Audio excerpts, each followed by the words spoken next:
எல்லேலங்கிலே இன்னும் உறங்குதியோ சில்லென்றழையேன் மின் நங்கை வீர் போதார்கின்றேன் வல்லை உன் கட்டுரைகள் பண்டே உன் வாயறிதும் வல்லீர்கள் நீங்களே நானேதானாயிடுக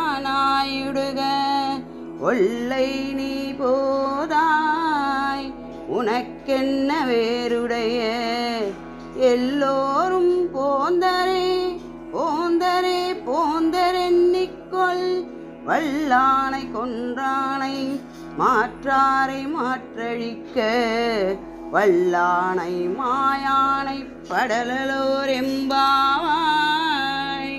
14ஆம் பாசுரம் வரை உறங்கிக் கிடப்பவளை எழுப்பியும் பதிலளிக்காது இருந்த தோழியை முன்னிட்டு கூறிய ஆண்டாள் இந்த பாசுரத்தில் அவளை எழுப்பும் பெண்களுடன் அவள் உரையாடுவதை கூறி கண்ணனை பாட எழுந்து வா, வருவது ஒன்றே உன் பணி என்று தோழிக்கு கட்டளையிடுகிறார்.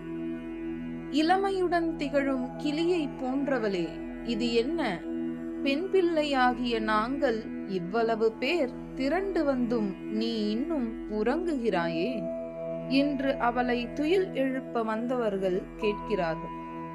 அதற்கு வீட்டின் உள்ளே உறங்குபவள், பெண்களே, இதோ புறப்பட்டு வருகிறேன், இவ்வாறு சில்லென்று காதில் ஒலி பாயும் அளவு அழைக்க வேண்டுமா?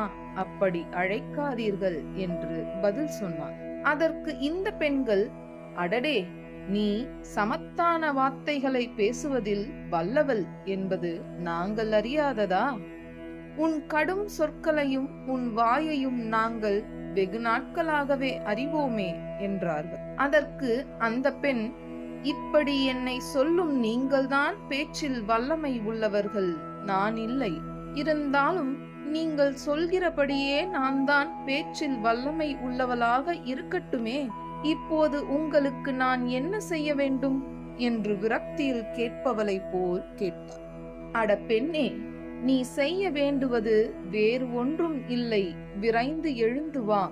தனியே உனக்கு மட்டும் ஏதேனும் அதிசயம் நடக்குமா என்ன? அல்லது நீ என்ன ஏதாவது மாய செயலை கொண்டவளா என்று இந்த பெண்கள் கேட்டார்கள்.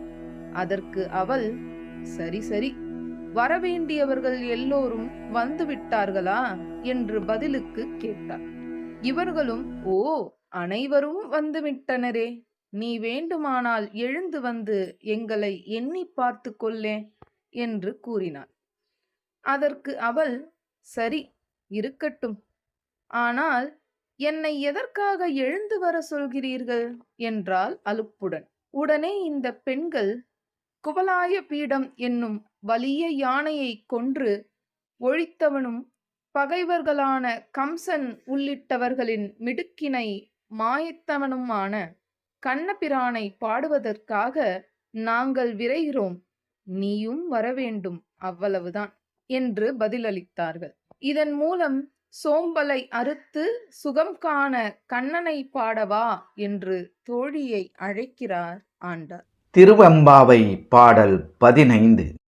ஓரொருகால் எம்பெருமான் என்றென்றே நம்பெருமான் சீரொருகால் வாய்வோவால் சித்தம் கலிகூற நீரொருகால் ஓவா நெடுந்தாரை கண் பணிப்ப பாரொருகால் வந்தனையால் பின்னோரை தான் பணியால் பேரறையற் இங்கண்ணி பித்து ஒருவர் ஆமாறும் ஒருவர் இவ்வண்ணம் ஆட்கொள்ளும் வித்தகர்த்தால் உருவ பூன்முலையீர் வாயார நாம் பாடி உருவ பூம்புணல் பாய்ந்து ஆடேலோர் எம்பாவாய்.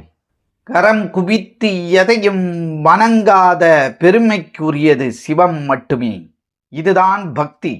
நான்முகன் திருமால், இந்திரன், கணபதி, முருகன், சக்தி, திருமகள், கலைவாணி, ரிஷிகள், தேவர்கள், அஷ்டதிக் பாலகர்கள், நவகிரகர்கள், மானிடர், அசுரர், பறவைகள், விலங்குகள் என சகல கணங்களும் ஈசனை வணங்கியதாக புராணங்கள் உண்டு. எம்பெருமானே என்று ஈசனை ஒவ்வொரு நேரமும் அழைப்பாள் என் தோழி. ஓயாமல் நம் ஈசனின் பெருமைகளை நிறுத்தாமல் பேசுவாள். அவள் மனம் கனிந்து ஈசனின் கருணையை பேசும்போது உருகிப் போய் கண்களில் நீர் தாரை தாரையாகப் பெருகும். அந்த பக்தி பரவசத்தில் இருந்து அவளால் மீளவே முடியாத நிலை ஏற்படும். விண்ணில் இருந்து வரும் வேறு எவரையுமே இவள் வணங்க மாட்டாள்.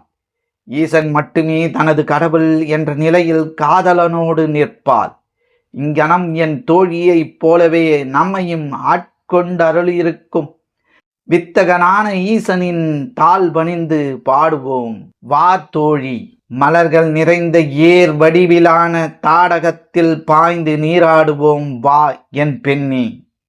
எல்லா கடவுளையும் மதி, ஆனால் ஒரே ஒரு கடவுளை நம் சதாசிவனை மட்டுமே வணங்கு என்பதுதான் சைவத்தின் நிலைப்பாடு. சகலத்திலும் சிவமே உறைந்துள்ளது என்ற நிலையில் அனைத்தையுமே சிவமாக பாவித்து அன்பு கொள்ளுதலே சைவத்தின் அடிப்படை. எங்கும் எதிலும் சிவம் என்ற நிலையை உணரும் போது இங்கு ஏற்ற தாழ்வுகள் என்பதோ பெரியது சிறியது என்ற பேதமோ உண்டாவதில்லை. சைவத்தின் அடிப்படையே பேதமில்லாத நிலைதான். எல்லாம் பிறக்கும் எல்லாம் இறக்கும் என்றால் இங்கு எது பெரியது எது தாழ்ந்தது சொல்லுங்கள்? சிவத்தை தவிர இங்கு எதுவுமே பெரியதில்லை, நிரந்தரம் இல்லை என்பதை புரிந்து கொண்டால் மாயைகளில் சிக்கிக்கொள்ளாத நிலை உருவாகும்.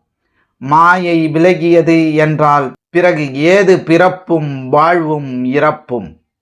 நான்முகன், திருமால், இந்திரன், கணபதி, முருகன், சக்தி, திருமகள், கலைவாணி, ரிஷிகள், தேவர்கள், அஷ்டதிக் பாலகர்கள், நவகிரகங்கள், மானிடர், அசுரர், பறவைகள், விலங்குகள் என சகல கணங்களும் ஈசனை வணங்கியதாக புராணங்கள் உண்டு, ஆலயங்களும் உண்டு. ஆனால் கரம் குவித்து எதையும் வணங்காத பெருமைக்கு உரியது சிவம் மட்டுமே. அதுவே எல்லாமுமாக இருக்கும்போது சிவம் எதை வணங்கும்? ஏன் வணங்கும்? எனவே அனாதியான தேவனைத் தவிர வேறெதையும் வணங்க வேண்டிய அவசியம் நமக்கு இல்லை. இதையே திருவாசகமும் ஈசனை துதித்தவர் வேறு எதையும் துதிப்பாரோ? ஈசனே உரமென்று இருப்பவர் வேறெதையும் மதிப்பாரோ? அப்படி சிவமே முழுமுதல் என கொண்டு வாழ்ந்தவர் விசார சர்மர். பண்டீசனை பணிந்த நம் தொண்டீசனருக்குள் சண்டீசனுக்கு இணையானவர் யாரும் இல்லை என சைவம் சொல்லும். சோழ நாட்டின் சேஞ்சலூர் எனும் ஊரில் எச்சத்தன் பவித்திரை தம்பதிகளின் மகனாகப் பிறந்தார் விசாரசாருமர். பிறந்தது முதலே ஈசனை முழுமுதற் கடவுள் என்று உணர்ந்து இவர் வழிபட்டு வந்தார். அந்த ஊரின் பசுக்களை மேய்த்து வந்த அவர் பசுக்களின் பாலால் மண்ணால் தான் உருவாக்கிய சிவலிங்கத்திற்கு அபிஷேகம் செய்தார். இதனால் கோபம் கொண்ட தந்தை பாலை வீணாக்குவதாக எண்ணி அவரை கண்டித்தார். அவர் மாறாது இருக்கவே ஒரு முறை கோபத்தில் ஈசனுக்கான அபிஷேகப் பால் குடத்தை எட்டி உதைத்தார்.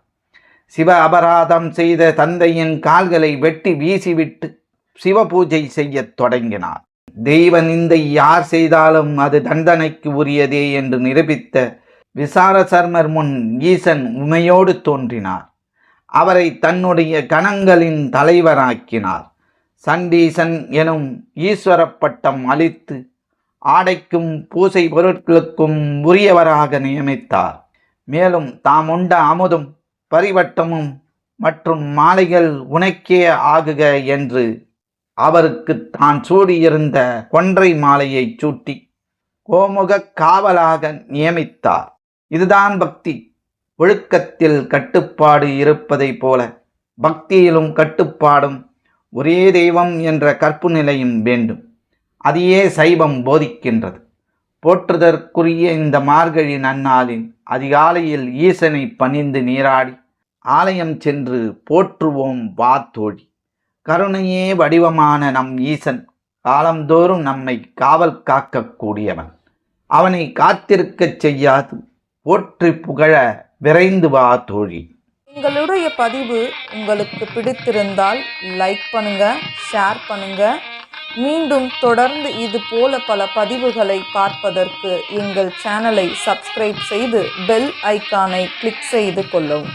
நன்றி, வணக்கம்.